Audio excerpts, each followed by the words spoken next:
بسم الله الرحمن الرحيم. فصل. المصدر اسم يدل على الحدث فقط ويشتق منه الافعال كالضرب والنصر. په دې عبارت کې مصنف شپږم فصل راوړه د مصدر په بیان کې.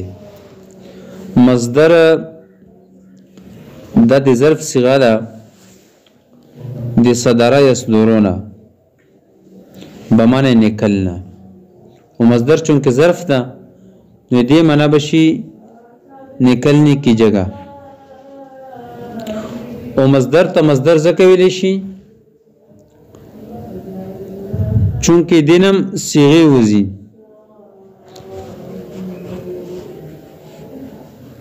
او په اصطلاح کې مصدر المصدر اسم يدل على الحدث. په اصطلاحي تعریف د مصدر صدا مصنف ته په خپل د مصدر تعریف کړی دا المصدر اسم يدل على الحدث فقط، چې مصدر هغه اسم دا چې صرف په حدث دلالت وکي. مطلب دا چې په زمانه یا په نسبت له زمان، نسبت له فاعل وغیرہ دي شنو باندې دلالت نکي. پوښي صرف په معنی حدثي باندې دلالت کوي. حدث ته ویل شي چې قائم بالغیر وي، بل چې قائم وي. ٹھیک ده کنه؟ بذات په خپل نه قائمي، قائم بذات نه وي بلکې قائم بالغیر وي. ٹھیک ده کنه؟ اوس بیا برابر خبره ده کله غیر نه صادر وي لکه ضرب، نصر وغیرہ، وال مدد کول. ٹھیک ده کنه؟ وسوال او مدد کول دا دی زید امر بکر وغیرہ نه سکیږي، صادریږي ته. ٹھیک ده کنه؟ او یا صادر نه وي دي چانه، مطلب چې قائم خو وسوي خو صادر نه وي لکه موت، جسمت، طول وغیرہ. نو موت چې څوک مرشي هغه څو قائم شو کنه خو صادر دی دا نه ده. یو مثال کې سړی لوړ ده طول، نو طول له څه قائم خو ده کنه خو صادر ده نه. پوښ وغیرہ وغیرہ. پوښ په حدث باندې اوس شفای قیود ده څه اسم يدل على الحدث دا جنس ده. ټول اسم يدل على الحدث څه ده؟ جنس ده.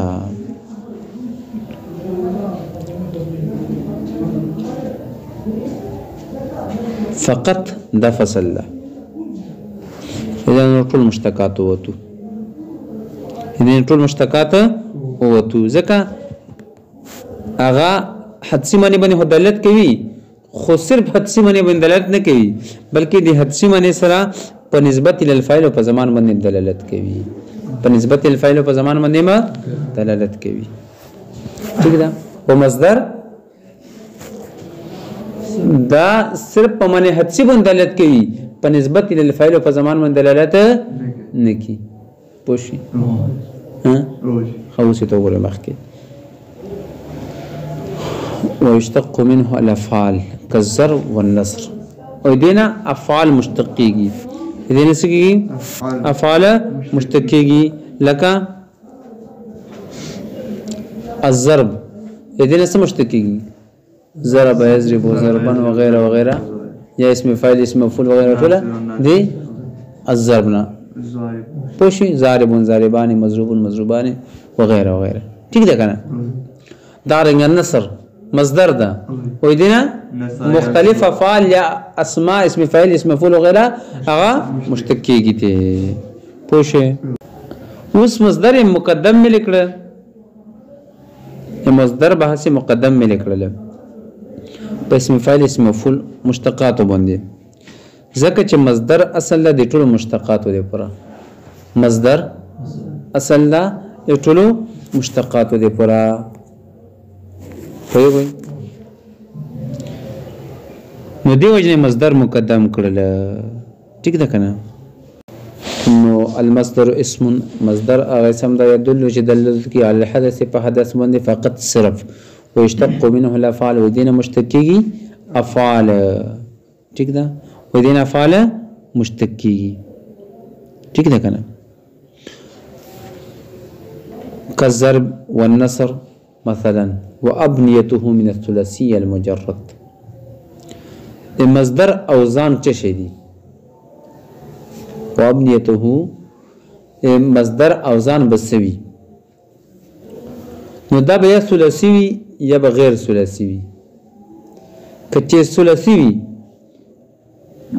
نو دې تعلق د سما سره ده څنګه چې مو دې عربونه اوریدلي مغه شی به یایو ثابته او کلیه او قاعده وته نشته ده البته بعض خلکو تتبع او تلاش کړی ده او د دې اوزان مقرر کړي دي هغه کې اختلاف ده علامه سیبوی سبیعی چې د ثلاثي مجرد د مصدر اوزان 32 دي بعض خلک چې 35 دي بعض خلک چې 50 دي پوښښ په غیر ثلاثي یعنی ثلاثي مزید رباعي مجرد او رباعي مزید دې اوزان به د قیاس مطابق ورسي څه مطلب دې پر مخصوص اوزان مقرر دي پغه وزنونه باندې برسي پغه وزنونه باندې برسي لکه د کوم باب مزید افعال په وزن مندرسي نوغه مصدر به د افعال په وزن مندرسي این مصدر به څه په وزن دي افعال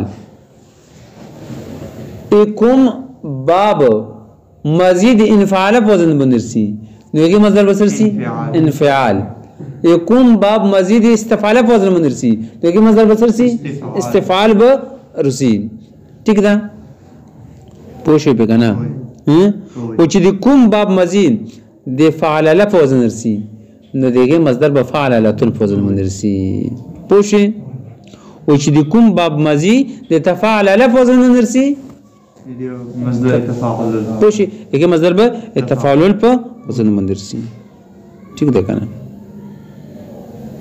پوښې په وګورئ ته مطلب دا ده وابنيته ويدي اوزان من الثلاثي المجرد دي ثلاثي مجرد غير مضبوطه منضبط ندي يعني مقرر ندي غیر پر قياس نشته چې وای کو تعرف بالسماع پیندل بشي دا پس ما سره ومن غيره او دي ثلاثي مجرد نه علاوه دي ثلاثي مجرد نه علاوه ٹھیک ده پوښوي نو ثلاثي سره مجرد کې د وخت مونږ ولا غولای خو مجرد کې د وسرشته ښه ټیک شول کچره د ثلاثي مجرد نوي نو دي اوزان غیر منضبط دي ټیک ده کنه پوښي غیر مضبوط دي مطلب چې غیر منضبط دي ټول شي نه درجه شي نه چې دومره دي پوښي خو هغه متوي چې دوه کړي ټیک شول ثلاثي مجرد اوزان ثلاثي مجرد اوزان هغه قياسي نه دي سما سره تعلق ده ومن غيره قياسيتنا و د ثلاثي مجرد نه علاوه چې کوم دي نغه قياسي دي لك افعال انفعال استفعال فعل لا تفاعل مثلا ټیک شو کنه دا شنو را بابم چې کوم دي کنه فالمصدر ان لم يكن مفعولا مطلقا اوس د زنا ته د مصدر نور احکام بینوي کچره مصدر مفعول مطلق نوي کچره مصدر مفعول مطلق نوي نو دا به د خپل فعل په شون عمل کوي کچره مصدر د فعل متعدی وي نو فاعل ته برف ورکی مفعول ته نصب ورکی کچره مصدر د فعل لازم می نو صرف فاعل ته ورکی رفع ورکی فالمصدر ان لم يكن مفعولا مطلقا يعمل عمل فعله اعني يرفع الفاعل ان كان لازما رفع ورکی فاعل ته کچره دا لازم می نو اعجبني قيام زيد اعجبني قيام زيدنا تكشل وينصب مفعولا ايضا ان كان متعديا انه اعجبني ضرب زيد امرا پوشي نو غره دی اول صورت کې قيام زيدنا پوشي اوس د قيام زید ته رفع ور کړي ځکه چې د فاعل دی قيام دی پر ده پوشي ضرب زید طرف ور کړي دا ځکه زید فاعل دی ضرب دی پر ده او امر ته نسب ور کړي ځکه چې دا مفعول ده پوښو په ولا يجوز تقديم معمول المصدر عليه ونا دا جائز اوس چونکه مصدر